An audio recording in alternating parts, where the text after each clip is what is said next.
দেন তাড়াতাড়ি, আপনি এটাকে কি কারণে এটাকে পিছাতে চাচ্ছেন, প্রলং করতে চাচ্ছেন ঠিক বুঝতে পারছি না। পেছাতে চাই হচ্ছে ভারতীয় এজেন্ডার অংশ, যে আপনাকে আমি কতভাবে দেখাবো যে আপনি একটা উগ্রবাদী রাষ্ট্রে পরিণত হয়েছেন, শেখ হাসিনা ছাড়া আপনার কোনো গতি নেই, আপনি তার 50% কাজ সুন্দর করে করে দিচ্ছেন। ইসলামী দলগুলোর মধ্যে বিবাদ থাকা সত্ত্বেও তাদের মধ্যে আমরা কিন্তু বিভক্তি নিয়েও তারা কিছু বিষয়ে মোটামুটি একদম একমত থাকে সবসময়, এবং বিশেষ করে বাংলাদেশের রাজনীতির কথা যদি আমরা বলতে চাই, এইটা হচ্ছে তাদের সব থেকে শ্রেষ্ঠ সময় তারা কাটাচ্ছে।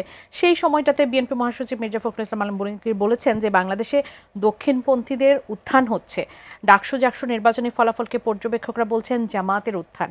আপনি আসলে কি বলবেন, পর্যবেক্ষণ কি আপনার? পর্যবেক্ষণের থেকে গুরুত্বপূর্ণ দেখেন, আমি যেটা মনে করি যে এখানে আপনি ঢাকা বিশ্ববিদ্যালয়ে কতজন ভোটার ধরেন 40,000, 30 থেকে 40,000। জাহাঙ্গীরনগরে কতজন ভোটার ধরেন 12,000। 30 আর 40 মানে মনে করেন এখানে ধরলাম আমি 40, এখানে মনে করেন 50,000। 50,000 18 কোটি 11 কোটির প্রতিনিধিত্বকারী না, এটা খুব গুরুত্বপূর্ণ বোঝা। নিশ্চিত 50,000 18 কোটি বা জনগণের প্রতিনিধিত্বকারী না, এটা এক। দুই হচ্ছে এই পুরো ব্যাপারটা কিন্তু খুব ডিফারেন্ট। এখানে যেটা হয়েছে যে আপনি যদি খুব খুব নিবিড়ভাবে পর্যবেক্ষণ করেন, আপনাকে বুঝতে হবে এই বিশ্ববিদ্যালয়গুলোতে গত 15 বছর একচ্ছত্রভাবে একটি পার্টিকুলার রাজনৈতিক অঙ্গ সংগঠন কাজ করেছে, এবং যারা এখানে জয়ী হয়েছে তারা ওই ম্যাক্সিমাম ক্ষেত্রে ওই পার্টিকুলার সংগঠনের সাথেই কোনো না ভাবে যুক্ত ছিল। তারা কিন্তু এমন ছিল না যে ওখান থেকেই করা। হ্যাঁ, আমার এখানে গুরুত্বপূর্ণ বিষয় ছিল যে বৈষম্য বিরোধী আন্দোলন হলো, তাদের কেন এটা হলো, তারাও তো ওখানে ছিল, তারাও কিন্তু ওখান থেকেই করছে। তার মানে এখানে একটা কোনো প্রতিদ্বন্দ্বিতা আসলে ওই অর্থে ছিল কিনা, এটা একটা প্রশ্ন। আচ্ছা, ঠিক এই সময় এই ধরনের একটা অ্যাটমসফিয়ারে কি হেতু কারণে ডাকসু জাকসু রাকসু চাকসু আন্দোলন মানে এই নির্বাচনগুলো দেয়া জরুরি ছিল, এটাও একটা প্রশ্ন। আবার ঠিক এই নির্বাচনের সিদ্ধান্তগুলো তো নির্বাচনের সিদ্ধান্তগুলো কারণ কি, যেমন মনে করেন আমি জাকসুর ক্ষেত্রে বলতে পারি, যেমন জাকসুর ক্ষেত্রে যেটা হয়েছে যে 33 বছর পরে একটা নির্বাচন হয়েছে, তো একটা বিশ্বাস করবেন একটা উই পোকা খাওয়া টাইপ মেশিনে টাইপ করা একটা গঠনতন্ত্র ওই নির্বাচন কমিশনের কাছে আসে। তো এইটা জাহাঙ্গীরনগরে এখন পর্যন্ত কোনো অটোমেশন নাই, ডিজিটালাইজেশন নাই, ম্যানুয়ালি।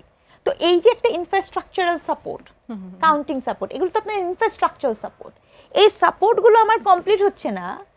কোন চাপে পড়ে আমাকে ওই সময়ের মধ্যেই এই ইলেকশনটা করতে হবে এবং কেন, এটা একটা প্রশ্ন, আমি একটা সিম্পল প্রশ্ন করছি।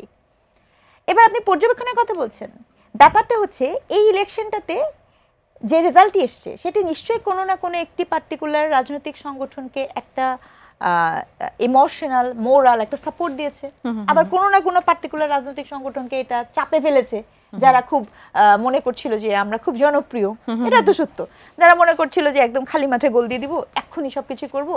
আবার খেয়াল করে দেখেন এই ইলেকশনটা হওয়ার সাথে সাথে একটা অদ্ভুত ব্যাপার, ক্ষমতায় আপনি, প্রশাসনে আপনি, কথাতেও আপনি, আবার রাস্তাতে যুগপৎ আন্দোলনেও আপনি। এই আন্দোলনটাই বা কেন হলো?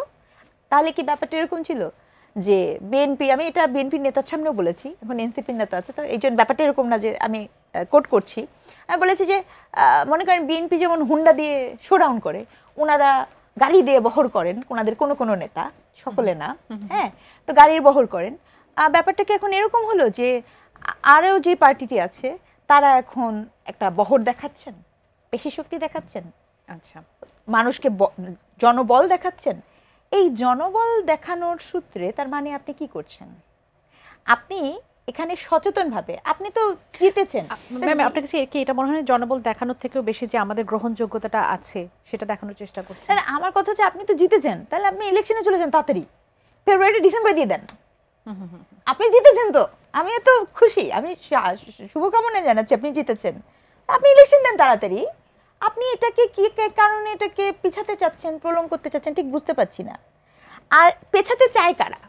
পেছাতে চায় হচ্ছে বাংলাদেশ আওয়ামী লীগ, পেছাতে চায় হচ্ছে ভারতীয় এজেন্ডার অংশ, যে আপনাকে আমি কতভাবে দেখাবো যে আপনি একটা উগ্রবাদী রাষ্ট্রে পরিণত হয়েছেন।